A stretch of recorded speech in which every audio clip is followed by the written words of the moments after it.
안녕하십니까. 신인균의 군사TV 디펜스 브리핑입니다.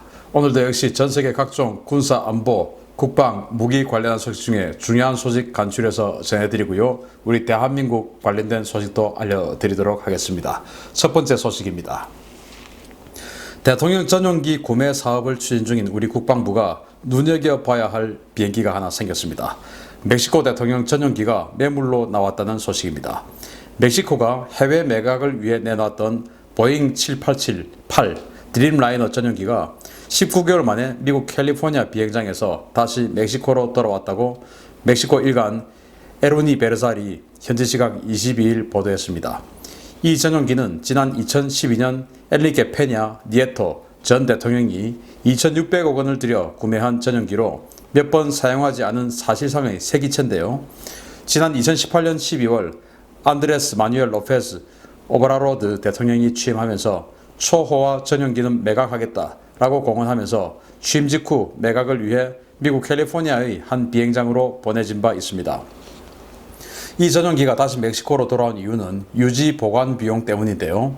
남의 나라 비행장에 이 전용기를 보관하면서 주기료와 관리비가 계속 나가자 멕시코는 이 전용기를 다시 국내로 가져오기로 결정하고 7월 22일 멕시코시티 공항으로 전용기를 가져왔습니다.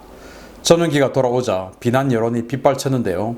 오브라로드 대통령은 22일 직접 기자회견을 열고 누군지는 밝힐 수는 없지만 1억 2천만 달러의 전용기를 사겠다는 사람이 있다 라고 주장하면서 반드시 팔 것이다. 하지만 과거 대통령들이 어떤 삶을 살았는지 알아보기 위해 그 전용기를 한번 타볼 예정이다. 내가 타보고 꼭 매각하겠다 라고 발표했습니다. 멕시코 대통령 전용기는 2012년 생산된 보잉 787-8 기종으로 최대 탑승 인원이 380명에 달하는 광동체형 장거리 여객기인데요. 기체 수명이 꽤 남아있고 신조기의 절반 이하 가격에 매물이 나와 있는 만큼 우리나라도 한번 관심을 가져보는 것이 좋을 것 같습니다. 멕시코 대통령 전용기인데 보잉에서 지금 현재 만들고 있는 제일 큰 비행기가 바로 이 787 드림라이너죠. 과거에는 보잉은 이제 전보라고 하는 747이 있었는데 그 전보 여객기는 지금 단종을 한 것으로 알고 있고, 그리고 지금 현재 생산 중인 이제 큰 비행기가 767, 777 이런 건데 777은 이 787보다는 좀 작다고 알려져 있습니다. 이제 에어버스하고 경쟁 회사인데 보잉이 에어버스는 380 아주 큰 비행기죠. 그 380을 내놓을 때 보잉은 그래 큰 비행기보다 우리는 이렇게 가겠다 해가지고 이 787 드림라이너를 내놓았었던 것으로 기억합니다.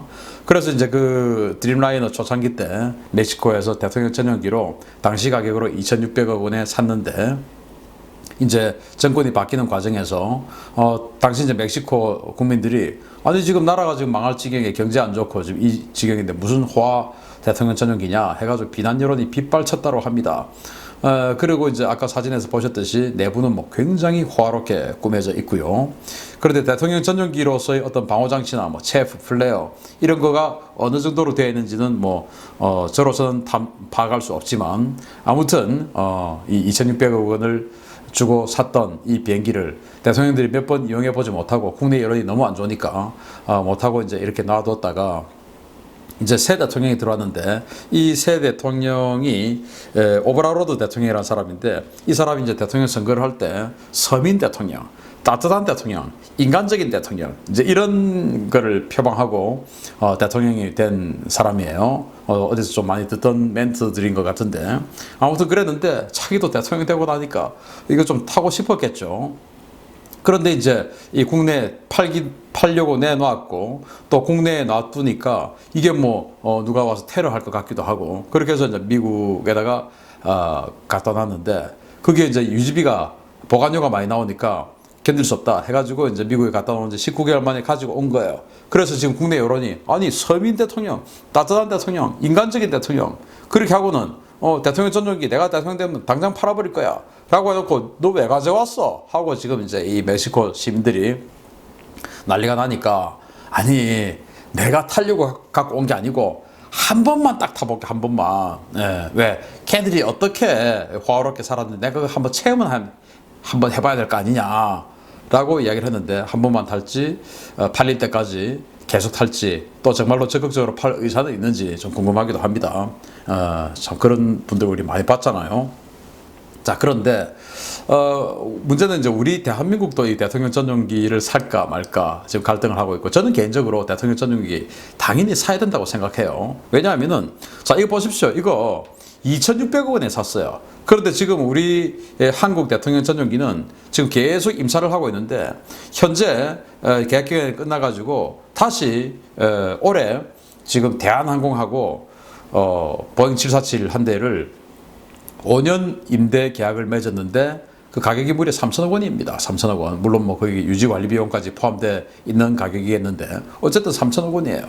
그러면은 그 3천억 원을 주고 5년을 임대하는 것보다는 차라리 사서 30년을 쓰는 게 더 낫지 않는가라는 생각을 합니다. 물론 관리비는 추가로 들어가겠죠. 그런데 이제 이게 한 1억 2천만 달러, 그러니까 한 1,500원 정도면은 살 수 있고, 또 개조 개량 비용 하면 거의 뭐 2천억 원 보다 훨씬 못 미치는 가격에 이 비행기를 살 수가 있으니까, 이거 뭐 중고라고 뭐 중고 왜 타냐? 아니 그럼 지금 대한항공에서 임차하는 비행기는 새 비행기입니까? 그것도 중고 아닙니까? 그것도 엄청나게 많은 사람들이 탔던 중고죠. 근데 이거 몇 번 운행도 안 했던 거니까 이런 것도 한번 생각해 볼 필요가 있지 않느냐라는 생각을 해봅니다. 두 번째 소식입니다. 미국이 러시아의 차세대 핵추진 순항미사일 브레베스트닉의 즉각 개발 중단을 경고하고 나섰습니다. 이것이 나르는 체르노빌이 될 것이라는 우려도 덧붙였습니다. 마샬 브랭슬리 미 국무차관 지명자가 현지 시각 21일 상원 청문회에서 러시아의 차세대 핵추진 순항미사일 개발 중단을 요구하고 나섰다고 모스크바 타임즈가 현지 시각 22일 보도했습니다. 브링슬리 지명자는 상원 의원들에게 러시아가 개발 중이라는 이 무기가 현재 존재하지 않을 것이라고 확신할 수는 없다 라면서 이것은 막대한 자금 낭비이자 대단히 불안정한 아이디어라는 것을 깨닫고 즉각 중단할 것을 모스크바에 요구한다 라고 밝혔습니다. 나토에서 SSC-X9 스카이폴로 명명한 이 브레베스트닉은 핵 추진 기관을 이용해 사실상 무제한의 사정거리를 갖는 핵 탑재 순항 미사일로 푸틴 대통령이 게임 체인저로 소개한 무기 가운데 하나입니다. 그러나 이 미사일은 지난해 8월 러시아 북부 미사일 실험장에서 폭발 사고를 일으켜 5명이 사망하는 등 크고 작은 문제를 일으켜 왔는데요.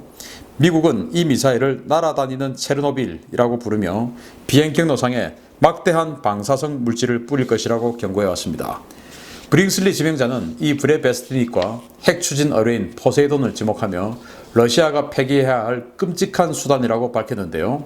자신이 국무차관이 되면 이들 무기의 폐기를 위해 전력을 기울이겠다는 의지를 밝혀 향후 미국과 러시아의 신경전이 예상됩니다.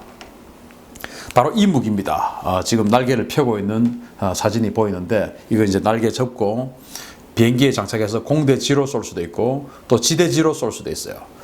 핵 추진하니까 사거리는 뭐 무한대입니다. 지구 몇 바퀴도 돌 수 있죠. 계속 이제 핵 분열 융합을 통해서 에너지를 생성하니까. 그런데 왜 미국에서 이걸 나르는 체르노빌, 날아다니는 체르노빌이라고 했을까? 체르노빌 핵발전소 폭발 사고 아시지 않습니까?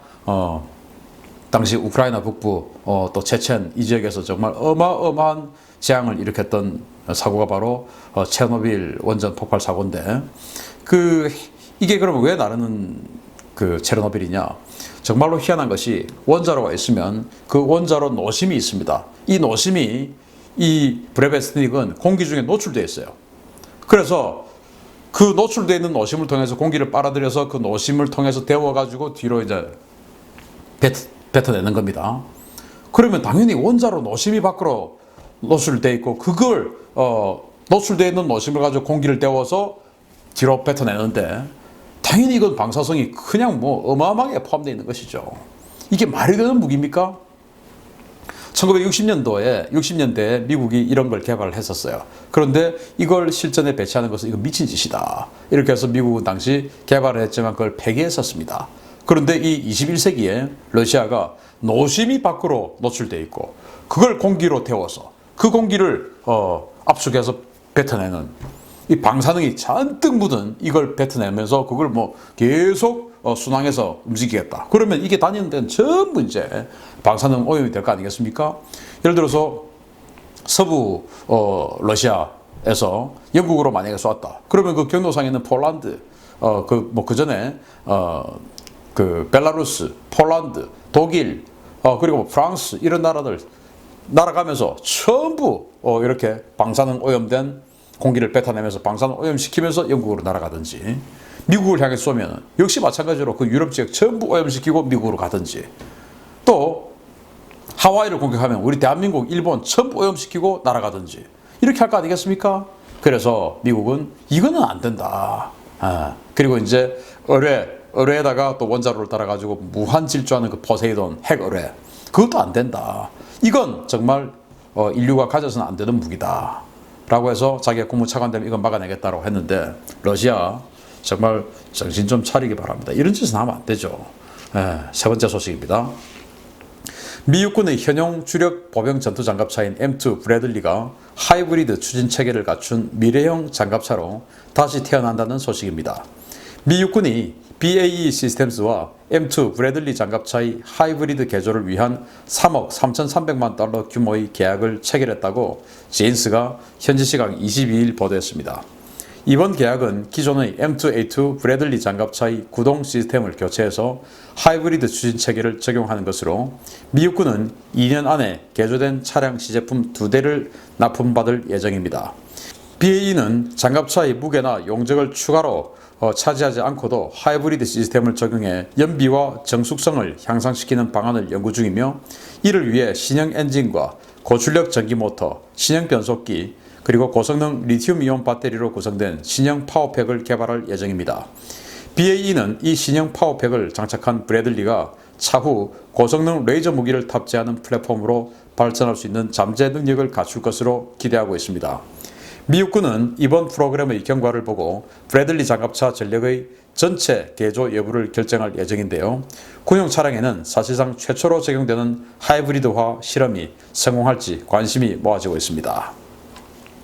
자, 여기 미 육군 주력 보병 전투 장갑차인 브래들리죠. 여기 보면 대전차 미사일도 장착해 있고 25mm 부시마스터 기관포도 장착해 있고, 이렇게 미 육군이 지금 이 중동 지역에서도 아주 많이 활약을 했던 그 장갑차인데, 이걸 하이브리드화 하겠다는 거예요. 그러면은 굳이 왜 하이브리드화 하냐? 똑같은 무장인데, 일단 이 전쟁에서 보급이 생명 아니겠습니까? 그래서 미군 같은 원정 작전을 하는 이런 군대는 그 보급을 어떻게 할 것이냐가 사실은 굉장히 중요하죠. 자기 영역 내에서 방어만 하는 군대는 사실은 보급에 대해서 그다지 상대적으로 덜 신경 써도 됩니다. 그러나 원정 작전, 우리나라도 원정 작전 한 번 해야 되죠. 북한과 전쟁하면 반드시 우리는 북한 지역에 들어가서 전쟁을 해서 북한 전토를 통일시켜야 되는 그런 입장이기 때문에 우리도 적지에 들어간 보급, 이거 우리 생각해야 돼요. 그런데 탱크나 장갑차, 이거 이제 이 카탈로그 상의 연비는 이 연료 탱크를 완충을 하면은 한 400km는 간다라고 되어 있지만, 그건 정속 주행했을 때 이야기고, 완전 논두렁 밭두렁 타 넘으면서 이렇게 급출발 급제동했을 때 400km 못 가겠죠. 그리고 저속 기동할 때는 훨씬 더 연료를 많이 잡아먹지 않습니까? 그래서 이 보급을 자꾸 해줘야 되는 거예요. 그런데 보급을 하는 이 보급 기지를 만드는 것도 위험하고, 보급 받을 때도 위험하죠. 그리고 내가 한 200km밖에 못 가고 예를 들어서 한 6시간밖에 못 간다라고 하면은 저 지역에 가서 작전을 해야 되는데 이 좀 두렵죠. 보급 받아야 되니까. 그런데 하이브리드를 하면 연비가 좋지 않습니까? 그래서 훨씬 더 멀리까지 가서 작전할 수 있고, 보급 이 타임을 훨씬 더 길게 가져갈 수도 있고, 그리고 저속 주행을 할 때 하이브리드는 배터리로만 움직이거든요. 저도 하이브리드 차량 지금 운행을 하고 있는데, 가지고 있는데, 저속 주행할 때는 배터리로만 움직여요. 연료가 들지 않아요. 그러니까 원래 이 휘발유나 디젤 차량은 저속 주행할 때 엔진을 돌려서 연료를 더 많이 소모를 하는데, 그런데 하이브리드는 연료를 소모하지 않아요. 그러니까 이게 연비가 훨씬 좋고, 또 저속 주행, 시가전 같은 거 할 때 완전 조용하죠. 이거는 소리조차가 들리지 않으니까 쓱 들어오니까 어떤 중화기가 들어온다는 생각도 못하고 방심하다가 공격받을 수 있죠. 그래서 실제 뭐 훈련장이나 이런 데 가보시면 K200 장갑차, 또 K1 탱크 이런 엔진 소리 정말 큽니다. 어떤 그 소음 방음이나 이런 거 제대로 적용 안 돼 있는 이 1000마력짜리, 1200마력짜리, 1500마력짜리 이런 엔진이다 보니까 소음이 정말 뭐 천지사방이 시끄러울 정도로 달달달달달 하고 뭐 정말 시끄러운데, 그걸 하이브리드해서 조용하게 간다고 생각해 보십시오.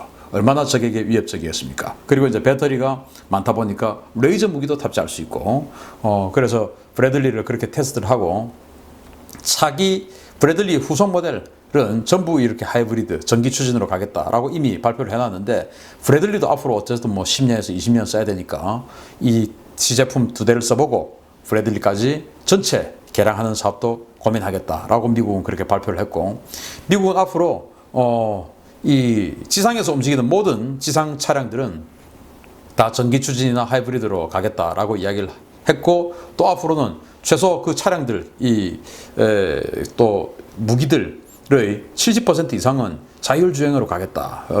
병력이 필요 없도록 이제 이렇게 발표를 해줄 정도로 정말 굉장히 아주 먼 미래를 보고 군대를 만들어 나가고 있는데, 우리 군도 이런 식으로 보급, 우리도 사실 북한 지역에 들어가야 되니까 보급에 대한 중요성 다시 한번 인식하고, 우리도 이런 하이브리드 체계 먼저 선도해 나간다면, 다시 한번 우리 K9이나 K2 흑표 이런 것들이 만약에 하이브리드로 해서 전 세계 시장에 내놨을 때 더 호응을 얻을 수 있지 않을까 생각을 해봅니다.